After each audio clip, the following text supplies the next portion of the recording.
We want to turn now to the international politics involved in what happened to Syria's government.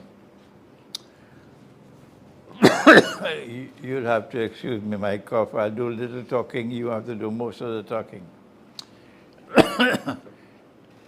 Russia and Iran chose not to intervene to save the Syrian government. Why did they take this decision?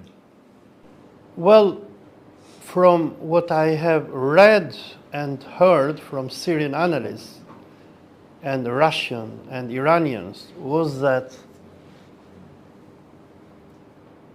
Iranians and Russians, they were ready to go and help Syria, but they found out that the Syrian army did not stand to fight. Aleppo was sold. The general who was in charge of defending Aleppo acted in the same way as the general who was in charge of protecting Baghdad from the Americans in 2003. In 2003, the Americans, they bought the generals whom Saddam had placed to defend Baghdad. They gave them American passports, money, they sent them somewhere to Florida, and this is how Baghdad was captured. The same thing happened to Syria. It seems that the Americans and probably Qataris and Turkish Secret Service was very successful on buying Syrian generals, and the Syrian army didn't stand to fight. So if you have followed the war in Syria from 27 November, at first the Russians, they were supporting the Syrian army, they were even bombing the terrorists. Iranians, they sent their advisors to Tehran, to Damascus, to personally meet with Assad. They even offered to send their army in Syria. Iraqis as well, they mobilized thousands of fighters. But when they saw that the Syrian army was not fighting and melted away, they came into a conclusion that we cannot go and fight when Syrians are not fighting. The Syrian army has been fighting for the last 10 years. And they've done that with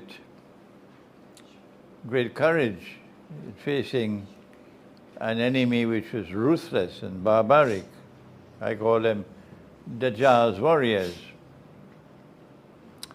And so while I am prepared to accept that there was some money being passed on and some people who sold themselves,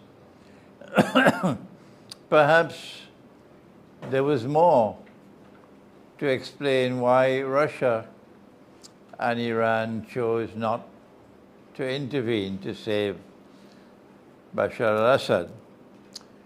And as soon as that was clear to him, that they were not going to intervene, he then chose to hand over power peacefully and leave the country, which I think was a sensible thing that he did because it saved so much fighting and killing. I want to suggest that perhaps the plan was bigger than that, and that the timing of the attack on Bashar al-Assad and Syria, the timing was connected with what I call a window of opportunity before Trump assumed presidency on January 20th. And this was Biden seeking a moment in the sunshine to leave the presidency with something tangible. I've done it. And the American CIA and the Mossad were up to their neck in planning this and getting the attack to be launched at the time that it was launched. And when it succeeded, Biden actually claimed responsibility for success. This is my success. And, and Israel did the same thing. And Turkey could not hide her joy on what had happened.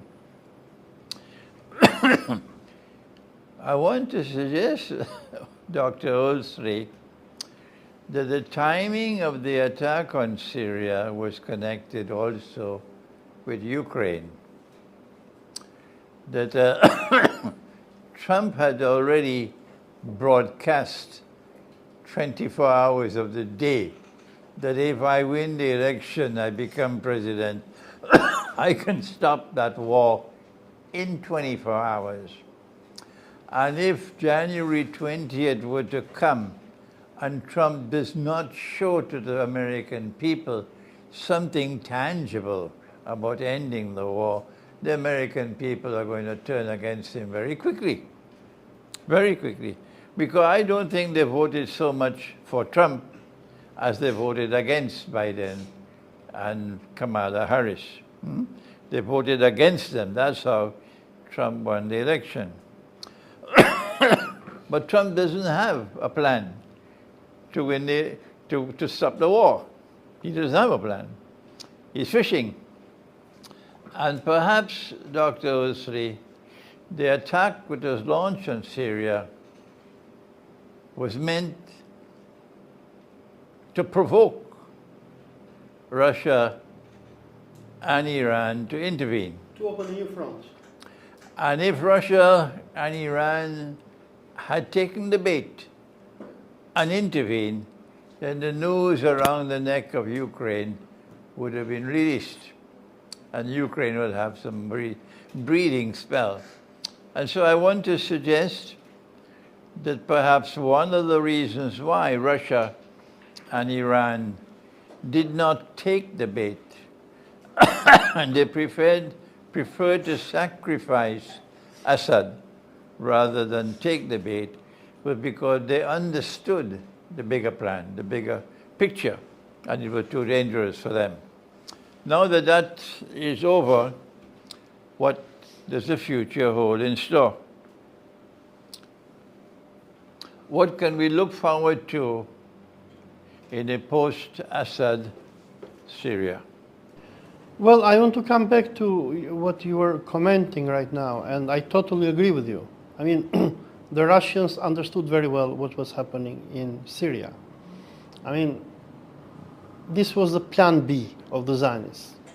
After Israel failed to destroy Hezbollah and to totally crush Hamas, and Israel was really desperate, then the Zionist alliance decided to go against the weakest chain of the axis of resistance. And Syria was very important because Syria was a base for Iran and Russia. And we know that when the jihadists, they attacked Syrian cities, they were helped by Ukrainian officers. I mean, one of the reasons, coming back to your question, why did the Syrian army melt away was because they were faced with waves of drones which were coordinated and launched by Ukrainians.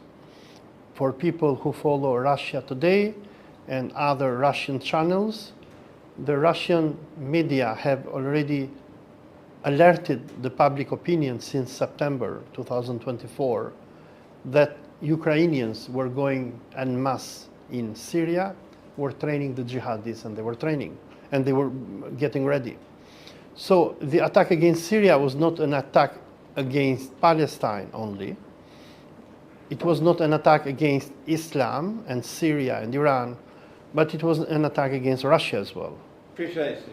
And like you correctly pointed out, they wanted to trap Russia and Iran to turn Syria into a second Afghanistan. And while the jihadists, the takfiris of Jabhat al-Nusra will be unleashed by Turkey few moments after Netanyahu gave his speech about the ceasefire with Hezbollah, they were unleashed at the same moment. Bashar al-Assad went to Moscow and he met Putin personally. And he went on 28th of November. And after returning to Syria, probably he knew what was coming.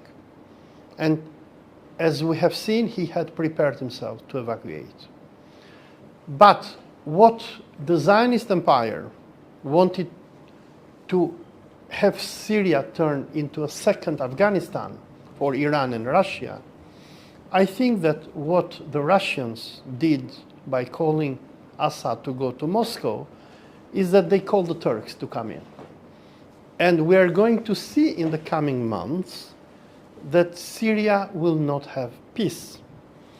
Syria will not have peace. Syria is becoming a second Afghanistan where we will have everyone fighting against everyone. Right. We'll have the Turks, who they fell into the trap because now they have to maintain Syria. They have to stabilize Syria. Who is going to fund them? Qatar? For how long? So we'll have the jihadists supported by Turkey and Qatar, the Jabhat al-Nusra or Tahrir al-Sham. We'll have Egypt, the Saudi Muhabarat, who are especially Saudi Muhabarat, who is probably going to fund the ISIS. We'll have Israel, which is going to bomb and kill everyone. We'll have the Alevis, we'll have the Christians, we'll have Syrian patriots, nationalists. So Syria is going to become another Afghanistan. Now, when we see the bigger picture, because I was having this discussion yesterday with another TV station, is that some members of the axis of resistance, they are sad about what happened to Syria. But I told them, don't be sad, because chaos is not bad. Because? Chaos and anarchy is not always bad. Okay. I mean, chaos.